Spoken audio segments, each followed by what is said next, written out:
How's it going, everyone? I'm Dylan, this is my cousin Carlo, this is All You Can Board, and today we have a really fun video, and this is going to be if you had a new person coming into the hobby. You know, normally you would introduce them to a gateway game, things like Catan have been talked about a lot.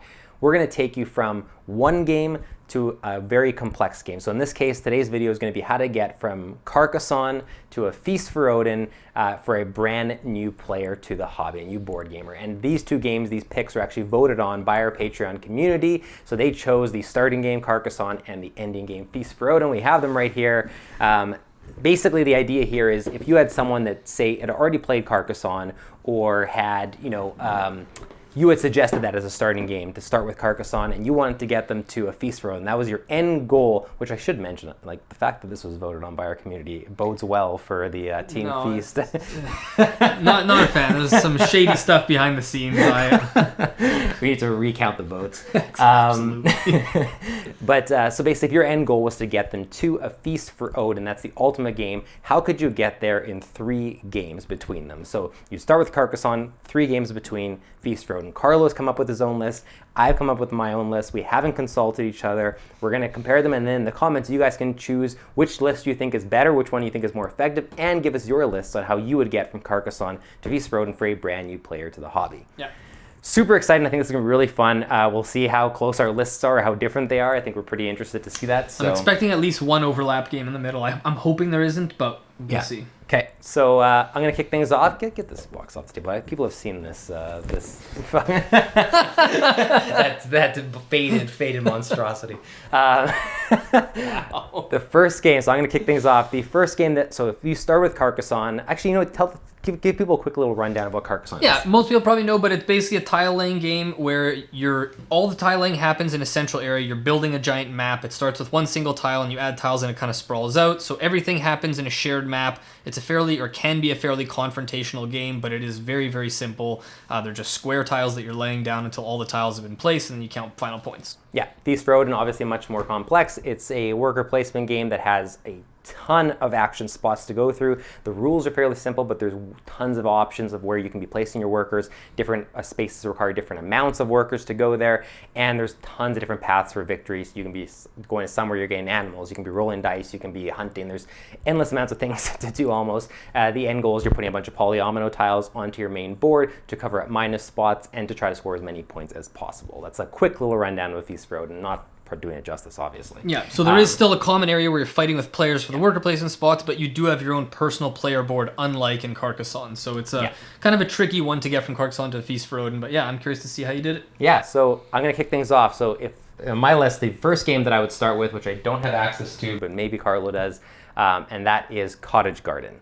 So I'm starting with Cottage Garden, and that's because, one, my goal here is to teach the player about polyominoes, and so there's obviously a ton of polyomino games. The reason I went with Cottage Garden is because there is an element of a Feast for Odin where you have additional boards that you're bringing in to go with your player board that you can also add polyomino tiles into. And the fact that Cottage Garden has a bunch of boards that are flipping through will kind of get people familiar with the idea that you could be bringing a bunch of different boards into play. But more than that, on the Feast for Odin board, there's also icons that you're going to potentially want to surround, not cover, and you have to sort of have a special positioning system going on to maximize the resources you're gaining, the bonus resources you're gaining, as well as scoring points. Cottage Garden features, a system where you're trying to not cover. I think it's planting pots or I can't remember what they're called. There cats in them or something like that? And there's and the clay pots or something. Yeah, there's definitely icons you don't want to cover. You're not supposed to cover, and so having to surround certain things is going to get you familiar with that system in a Feast for Odin. So this is basically. All this, I think, is accomplishing in getting you from Carcassonne to Feast for Odin is you've learned in Carcassonne elements of placing meeples, and that's going to be something that comes into play in Feast for Odin, but you haven't learned anything with polyominoes. This first step is going to say, here's how a polyomino game works, and here's some things that you're going to see come back in a Feast for Odin. So that's the first game. The second game that I'm going to jump to after that and take people through is Everdell. And the reason I'm going with Everdell is because I want to teach people worker placement games. And you have learned some meeple placement for sure, and worker placement, you could call it, in Carcassonne.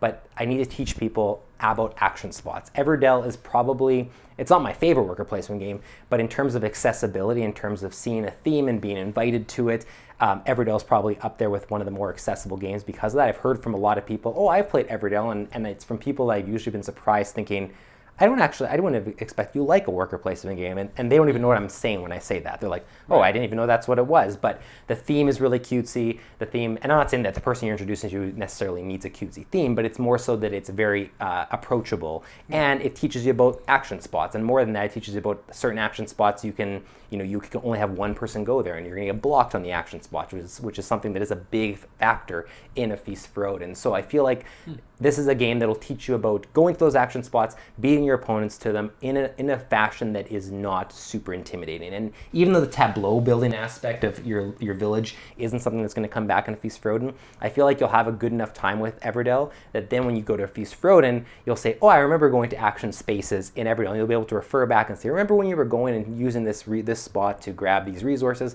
Essentially, these are all those type of spots, but now instead of doing that, you're doing a myriad of other things. So I was actually going to mention quickly on the topic of resources. That's another thing that it kind of primes you for with a Feast for Odin, because Carcassonne and especially Carcassonne, but Cottage Garden as well, like they're not really resources that you have to collect to plan to like build something later. Yeah. But in Everdell, that definitely applies. Yeah. So for me, the first two games, when we first started, I talked about this topic. My first thought was they're going to scale in complexity as they go up, and maybe mine do. Like we go get Carcassonne, and it gets more complex as it goes. But more so than that, I just decided what order do I want to teach people about mechanics. I couldn't find a game that has all the same mechanics as Feast in one game. So I felt like starting with polyominoes made sense. Then we go to worker placement in like a more approachable format.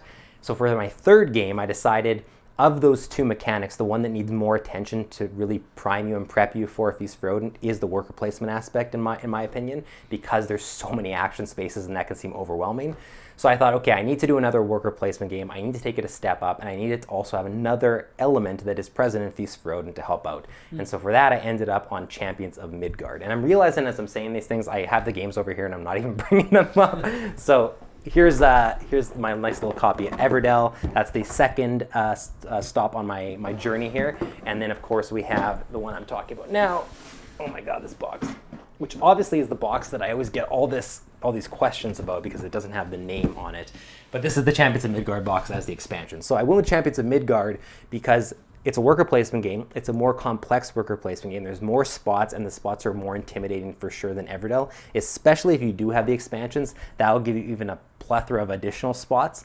But the biggest thing is that it has the dice combat, and not that Feast for Odin has combat necessarily, but you do have a bunch of spots that you're going to probably want to go to, at least on some level, to go hunting, to go pillaging, that are going to involve rolling dice. The system is a little bit different. It's combat here. In Feast for Odin, it's trying to have the number be either lower or higher than a certain value and having to use cards to supplement, but it's still going to familiarize yourself with going to a certain spot will be about dice. So I feel like that gets you something that, at least when you get to Feast, you're like, yes, there's all these actions, but this is something that's similar to Champions of Midgard. Maybe that familiarity makes it a little bit easier to approach. So on top of that, and the action spaces, there's also, I think it's been a while since I played this. I think it's the Draugr or the Troll. I can't remember which one it is. Troll. The Troll. So the Troll is a spot that only one person can go to, and if no one goes there, you're all going to get shamed basically, because then it's going to destroy the village or damage the village. But if one person goes there, they're going to get rewarded, and they're the only one that can go there. That kind of ties in a little bit with the fact that certain spots on Feast for Odin are going to get blocked if you're not the first person to go there. So you'll learn a little bit about how soon do you say, do I think I can hold off and not go to the Troll? Like, is someone else going to go to the Troll before it comes back to me? Or do I want to just not take that risk and go? You'll learn some punishment and some things about that here, so that in Feast for Odin, if all of a sudden you're like, this turn I really want to go to the hunting spot, and you're analyzing going, how likely is it that someone else is going to go to the hunting spot because there's other things I'd like to do first, you can kind of get the risk-reward factor learned from Champions of Midgard, so that when you approach Feast with all these actions, you are better prepared for the idea that you can't always just do everything you want because there are other players that are competing for those same spots as you. Right. So that's sort of my reasoning. And then by that point, you get to Feast for Odin where you're tying in your polyomino things you've learned, the Everdell style of worker placement to introduce you to it, and then the more complex one from Champions of Midgard, and you should be more prepared. I can't promise fully prepared for a Feast for Odin, because no one's fully prepared to play the best game of all time. But but that's my path from getting to. Wait, in your own words, second best game of all time, isn't it? Well, you don't even think it's the best game of all time. I have a feeling. I think I even said we have it on camera. Go back and watch this footage. I'm pretty sure I mentioned that Gloomhaven will probably drop over time because the campaign is something we're not going to revisit. So I think over time there's a good chance that Feast for Odin could take that top spot. Spoiler alert for maybe next year's video. I don't know. We'll see. So that's my journey from Carcassonne to Feast for Odin in 3 games between. Cool.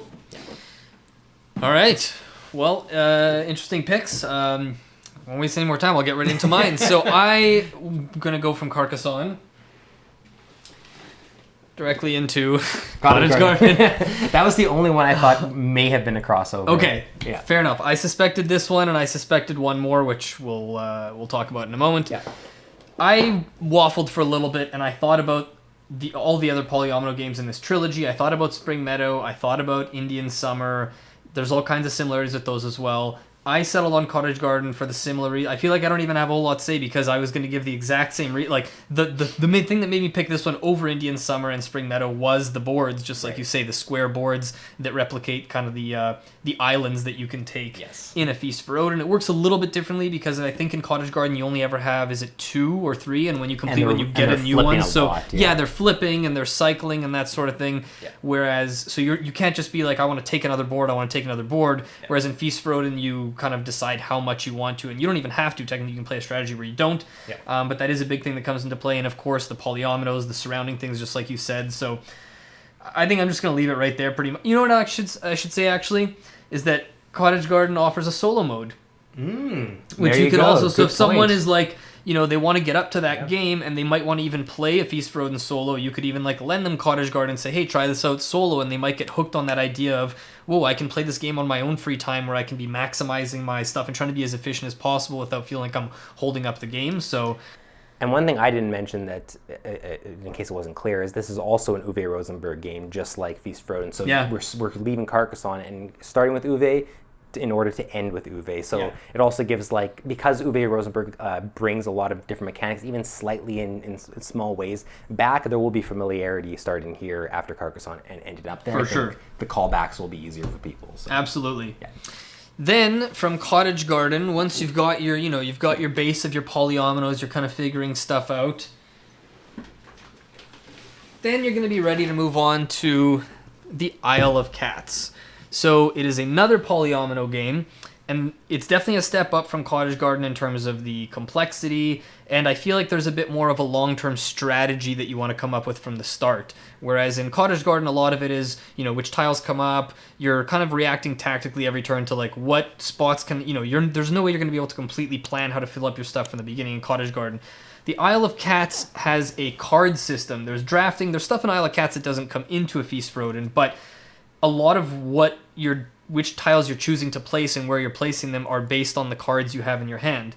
And even though the cards aren't, as important to you in a Feast for Odin as they are in, a better game like Agricola, for example, you still do have cards that are going to say, for every time you go to this space, you get an extra, tile, or, there's a discount when you do this type of action or whatever.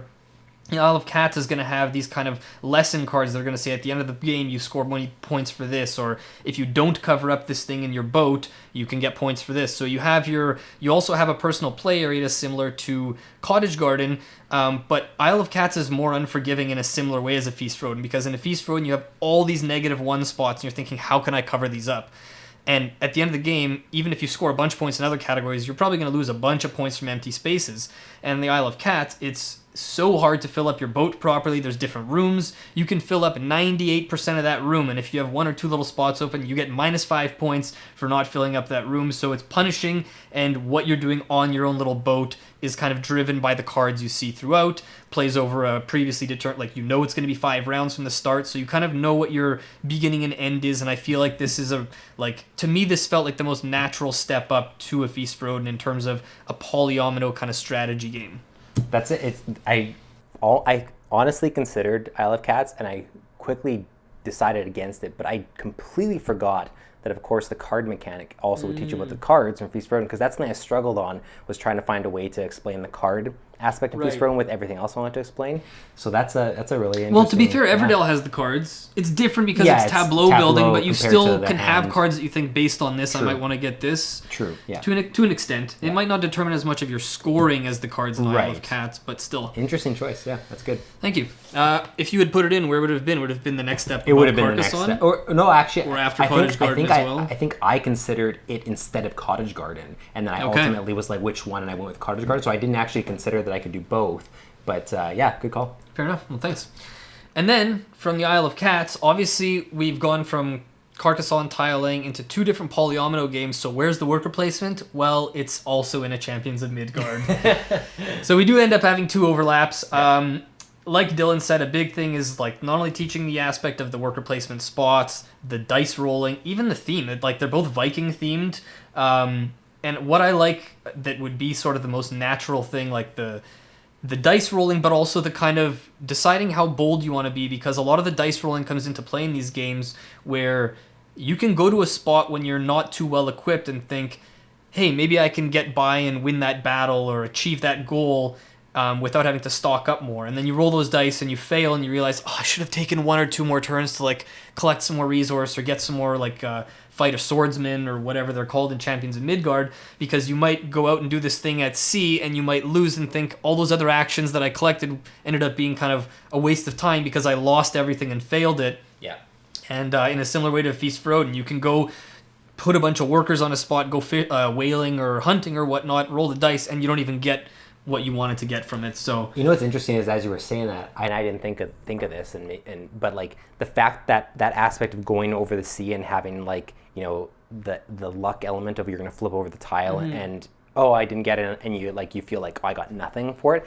That's more punishing than in Feast when you fail a hunt or fail a pillage, because you have the reward of getting one of the tools back or getting your snare back. So if anything, it's teaching you how punishing and unforgiving it is. And then in Feast, it's almost like letting up on the gas a bit, saying you've learned the worst punishment. Well, guess what? You get it a little bit easier now, so you don't feel as bad, and you're almost like, oh, this is better than Champions in that way. So absolutely. That's interesting. Yeah. And the other thing I would say, there's some resource collection, and there's the aspect of a lot of worker placement games either start you off with a certain number of workers, and that's all you have for the game. Like, for example, Noose Fjord, I think you just have 3 workers for the game or whatnot. Right. And then there's other games like Agricola where you have to go to a spot, but it's up to you to find, make the room and go grow your family or whatever when you can. Whereas Champions of Midgard gives you more workers throughout the game at a more like...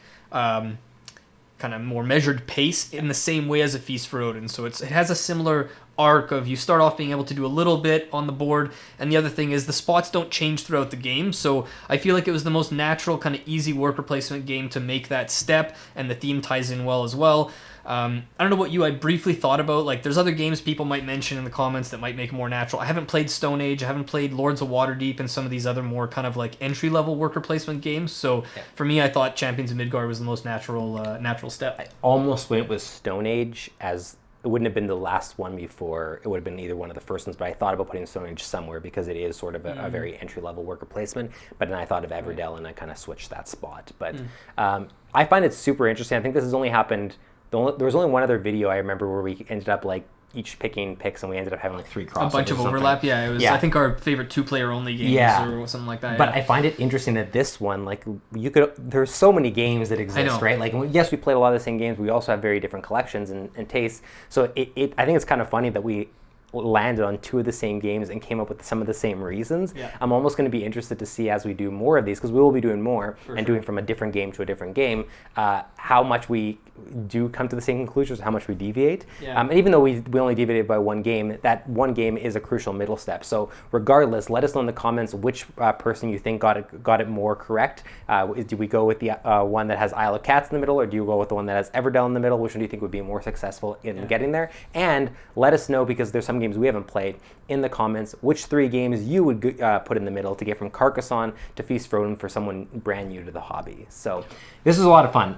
We're going to be doing more of these. I don't know how often, but anytime we do, we're going to be polling our patrons. So if you are part of our Patreon, you'll be able to vote on what you want the starting game to be and what you want the ending game to be, just as to throw out some other ones.